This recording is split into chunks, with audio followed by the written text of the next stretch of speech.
Hello, so here's our article presentation because we were gone on the day that we were supposed to do our article presentation. Our study was a study that looked at the different levels of hydration status and how that impact the performance on the counter movement jump and a squat jump.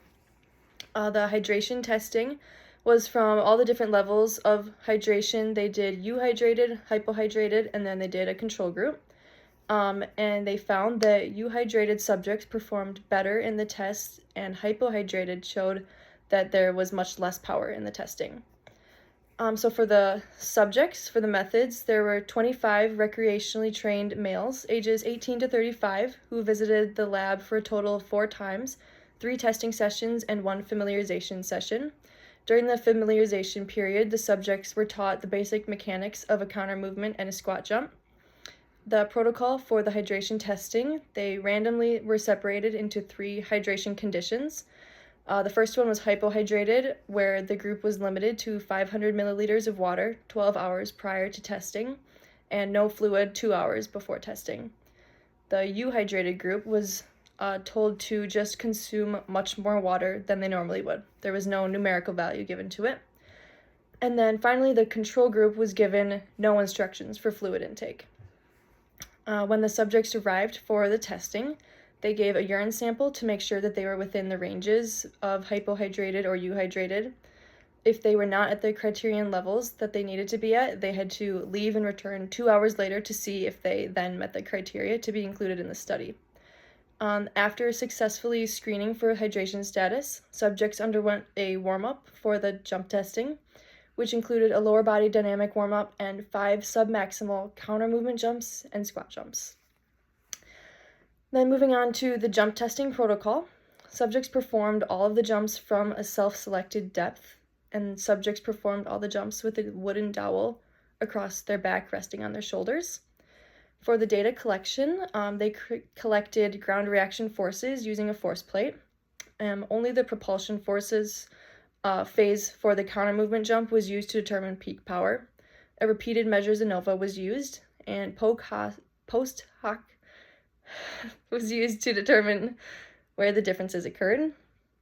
The questions for this method section, that subjects were not given a numerical value for the euhydrated group, which was not consistent for the hypohydrated group. So I was just curious what you guys thought of that and what you thought a reason for that might be. And do you think the explanation of hydration levels and how they performed the experiment was clear in the writing of the study? Because when I was reading it, I had to read it several times to get an understanding of what they meant. And how did they determine if the subjects were at the hydration levels they needed to be at regarding the urine testing? What did the control group look like, and did anything with the control group stand out to you? Yes, and then I had the discussion next.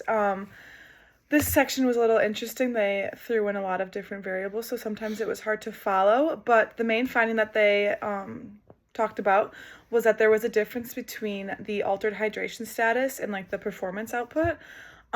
So some of this was conflicting due to the platform type. Like Abby talked about, everything was on the force plate, but they also used a contact mat just to kind of absorb some of that force. So that was a little confusing as to why they did that. Some other variables that they mentioned were peak and mean force, power, and the amount of time that it took to complete the jump, like with the counter jump movement or without, stuff like that. And then as Abby talked about, the euhydrated was like more significant, so they reached peak output faster than the hydrated did. Hypohydrated and like mean velocity and stuff like that was also talked about, and they just saw that power would be reduced if you were hypohydrated. One of the limitations that they mentioned is that measurement of hydration. It was a little bit time consuming. As Abby talked about, if you weren't at the right level, you had to come back. So just trying to figure out ways to reduce some of that like extra stress that was added on the participants. In the final paragraph, it just tells us some ways that it's able to be used in the field, what these findings will be used for. And just like in general, what we would think about for hydration is that to better take care of our clients and our athletes and to allow them to perform at the highest level. So with that, some of the questions that I had were more of the structure-based questions of the writing. So if you guys are able to find the key component in the first paragraph, and just kind of for us to see the way that that should be formatted. I think they did a great job of making that very clear. And then the next question is, did you like the way that they compared previous studies to their results in paragraph 3? What would you change and why? I personally just thought that there was a lot going on. There was many studies being talked about, and they were talking about those results mixed in with their own results. So that just kind of got confusing for me to clearly see what they were finding and to talk about that. I think they should have made that a little more clear.